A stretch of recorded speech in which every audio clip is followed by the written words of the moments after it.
عيل جيلو كعبه وعانا بديو كدررو عيلك ملايكو sidoo kale waxa ceelka ka caba noocyada kale ee meesiyada sida ariga iyo lo'da waa ceel caan ka ah deegaanka Soomaalida isla markaana kamid ah ceelasha ugu caansan uguna magac dheer ee geelu isugu yimaado xilliyo kala duwan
كسكو عيلكن إنه جيلو كعبه إسلام مركان حولها قيبه هذا كل الدول أي كعبان وفائدة بدن أوليه عيلكن أرن هذا كهر عندها لجهرجين أو واحد جرته إنه قعص أرد أسبح ويان عيلكن واحد سوي ماده وشكل الدول وكتم دي ملك الدول وجيج الصومالي ده إلا قربها كواسو أصدقتي أرمى عافماتك عيلكن لوي ماده وعمد مال بدن جاره إسلام مركان هذا كويسو شيئين سحوجن لوي ماده مقالة ده أما تولد ده وحكويا الله hotel ay dadkaasi seexdaan isla markaana habeenkaas ay yimaadaan sida ay bulshadu noo sheegeen kaymahan ku wareegsan ceelka waxa jooga dad u soo doontay arrimo caafimaad taas oo lagu qarasbaxo dadkuna ay caafimaad ka helaan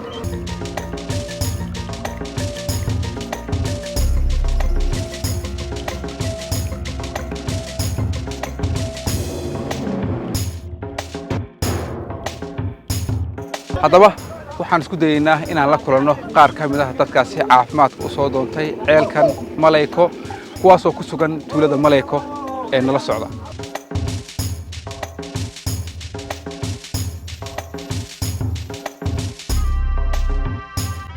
Sheikh Maxamed Bashiir Ahmed wuxuu ku leeyahay hotel Malayko 20 sano ka hor ayuu Malayko xaalad caafimaad u yimid wuxuu la daraa xanuunka gaasriga xilligaas uu ku dawoobay wuxuuna go'aan ku gaaray inuu salka dhigto Malayko go'aankaas ayaana u hirgalay 20 sano kadib waxaan kamid ah dadka reer Malayko maanta laakiin ku cusub xilli dambe oo imaaday ka ziyaarahan ama imaanshaheeda 20 sano ka hor 2004 bishii lixaad baan nimid anigoo arday ah oo Suudaan ka imaaday xilligaas caafimaad ahaan muddo week ilaa 2 ber ku dhaban joogay ilaa fadli waan ku raystay xilligaas galaaska labaad baan Suudaan ka ahaa marka wali qalbigan ku hayay kadib caafimaad anoo meel baan soo marmaray la Turki ayaan Malayko ii dambeysay sanadkii hore ayaan halka nimid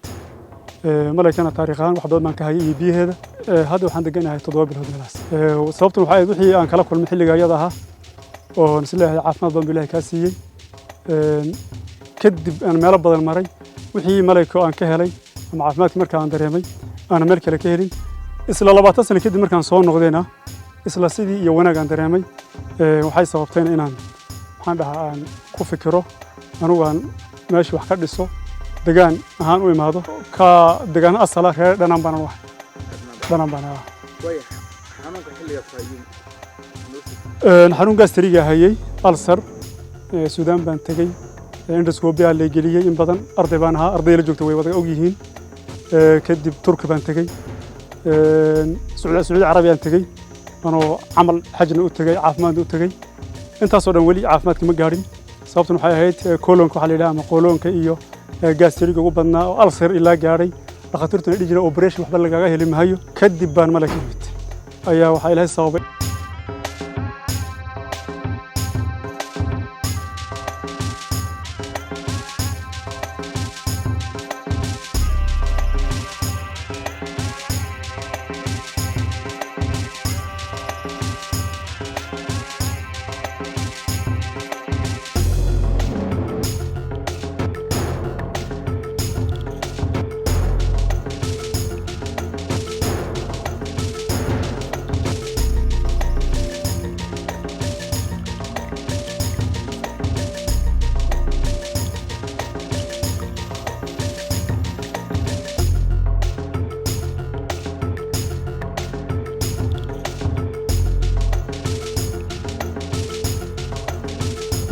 ceelka malayko maxaan ka ognahay taariikh ahaan marxaladaha uu soo maray iyo sida lagu ogaaday in ceelkani biyihiisu daweeyaan xanuunada dadka ku dhaca gaar ahaan dheefshiidka malayko waxaan wax kale xanuuna ma qabo calool fadhigaan qabaa calool fadhigaan baanu imid qurba joog baan ahaa calool fadhiguna calool fadhi dhawaamee waqti hore weeye oo maraykan waxa ka qaban waayay oo South Africa oo meel badan baan tagay kolka aniga marka waqti way ugu yaraa xilligii aan noqon lahaa baa la yidhi malayka ma tagtid dad badan baa ku caafimaaday jigjiga dad badan baa ku caafimaaday waxay u adkaatay oo waxaan idhi waan noqonayaa waqti ma haysto shaqaalaan ahaa markii dambe go'aan waxaan qaatay inaan soo aado malayko caawa xaliba afar yahay marka saasaan ku waxaan la kulmay dee biyo khadhaadho bacabana la yidhi calooshii halkaas ay tagtay buurahaas hala fooli waa la bixi aroorti waa salaad fooda marka laga qaado yaa laba hal bad qaadan cagadaha meesha yaalla waa la soo dhaamin buurahaas hala fooli laba cisho markaan raacay waxaan ma raaci karo waxa uu tarti iga galay bahal yar oo cadaadii waxa garan maayo maradii kala jeexay waxaan ma raacayo socodkiina dee anigu waxaan shaqaale baawur baan watay wama dhaqaaqi waayba waxaan anu idin raaci maayo dad kale way baxaan halkan aan joogaa intaan ku warwareegaa biyihiina waxaa la hal wado caani markuu igu hor yimideen aniga caani aan ku soo koray caani geela kari waayey bakeeri haddaan ka cabo ma wadi karo biyaha maan daldalaa musqushiina wataasa waan aadaa marka ani cillad aan yar waxaan isla mad ka duwan dadka waan ku dibiray waan ku yar dibiray waqtigeena waskeeri hadda 4 cisho bay ahayd hadda alxamdulillaah waxaan dareemayaa inaan soo fiicnaan hayo isbedel inaan dareemayo intaad calool istaaga qabtay isbedelkii ugu badnaa dareemay ها واحد عن مخش كاس سميني ما سمين جرين ده كنيني ما لقي جري جيجي هذا لما بقص بعد ما يست تاكس قال فرماسي وما له كنين ما هيسانو كون لك سيلان باليسين كيو إدلي مركب وي برد عروش ولا قبصت كي هذا واجوجي أوش أنا بالله مركب بيه أنا جيلان وكرر لا ومضي لا هي يا كوش يا حكتك xogta deeno Mareykan jooga ayaa waxaan maqlay qurba joogtii Mareykan tageen waa lagu fiicnaaday markii hore waxa la yiri waxa la meel biyo kulul ilaahdo waxa la dir waqtiga ku taala anoo meesha ku niyeysan baa leeyahay meesha labada ceel waa la xiray oo ma fiicna dad baa markii hore igu intaan akhbaarteeli war iska dhaaf meeshaas nadaafad male malika waxaan malika say tahay waan joogi jiray waan yara waan qaanaa waxa la yiri biyaheeda dad badan buu ilaahay ku caafiyay caanihi geela waa barwaaq caanihi geela buuxaalka aad saasa bas ku soo raacay marka imka rajada qabsan maxay tahay rajadan qaa waxay tahay inaan insha Allah ku bogsanayo sheekadii lagu sheegay hadda koor wax haba yaraad eeg aad ku rumayn karto sheekha waan arkay biyahan inay yihiin biyo khatar ah oo qofku markuu cabo calooshiisa ay soconayso arinta hore hadda ku yar rafaad waa gooni laakiin maalmaha dambe waad la qabsanaysaa laakiin maxaa loo dhibaa inaad cabtaa 6 litir ma cabbi karaa 3 litir ma cabbi karaa waan wadi waay dadkan waxay cabayaan 6 bay ama ka badan haday doonaan ani laakiin waxaan lagama yaabana 3 ka badan ma cabbi karo maanta waan ka badiyay 5 baan gaarsiiyay maanta 5 litir waxaan misaanki gaari way halkaas ka fadhiistaan meeshaan ku tukanayaa baan waa hagaag daawadayaal waxaan ku sugannahay Malayko waxaan u booqanay mid ka mid ah hoteelada ku yaala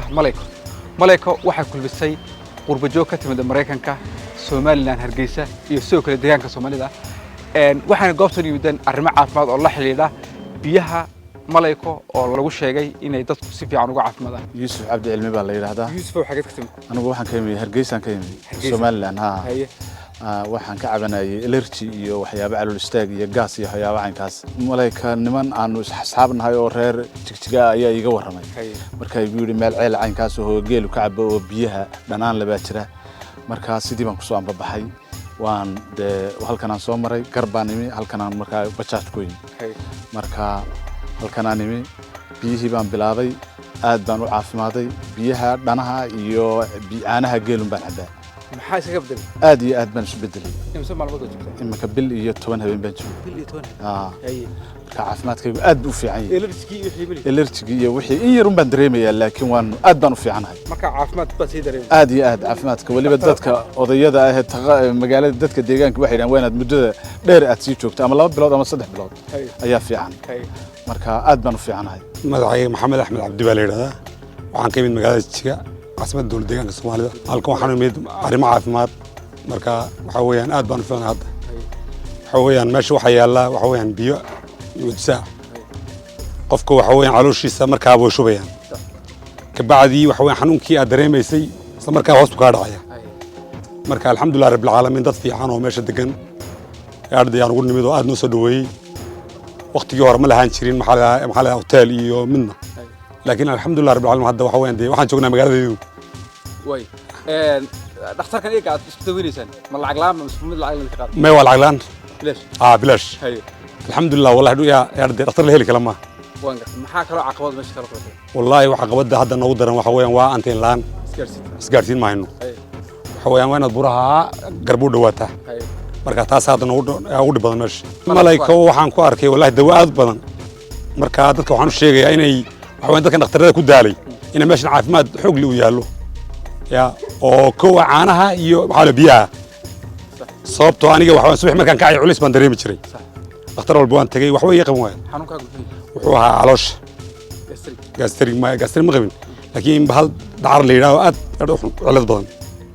marka alxamdulilah dhowr shaan joogaa aad baan ficnaa khadar ibraahim xasan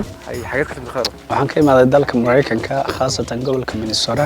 magaaladiisa St. Clair sax goor ma xagtan hadda waxaan joogaa 12 beri ha xogtan in arrimaha caafimaad loo tago xageed ku niyo marka hore aanu deegaankan ahaa oo xagga reer qorraxay baan ahaa inkastoo ayman haddana waan la sii haystay meeshan qarasbaxa iyo dadka xanuunsan ay imaadaan sida daraaddeed dad kaloo iga soo horreeyay oo imaaday baa information-ka i siiyey sidaasaan ku imid meesha maxaad la kulantay wallaahi caafimaad baan la kulannay marka hore xanuun baan dareemaya xagga caloosha markii aan biyihii aan cabbay yani geel aan cabbay wixii oo dhan hadda ilaahay inta badneed waa iga qaaday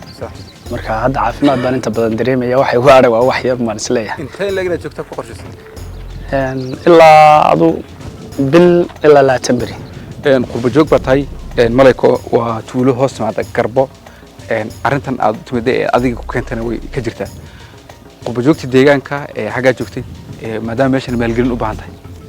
maxaad u sheegi markaad tagto ama halkan maxaad u gudbin wallaahi hadda laftirkeeda qurba joog badan oo ilaa tubaneeye ah baa hotelkan kaliya joogto hoteelo kale way jiraan dhammaanna waxaan u sheegaynaa inay soo maalgashadaan waddanka sidoo kaleete ay soo siiyaan attention dhulkooda hooye iyo dawadan rabbaaniga ilaahay u siiyey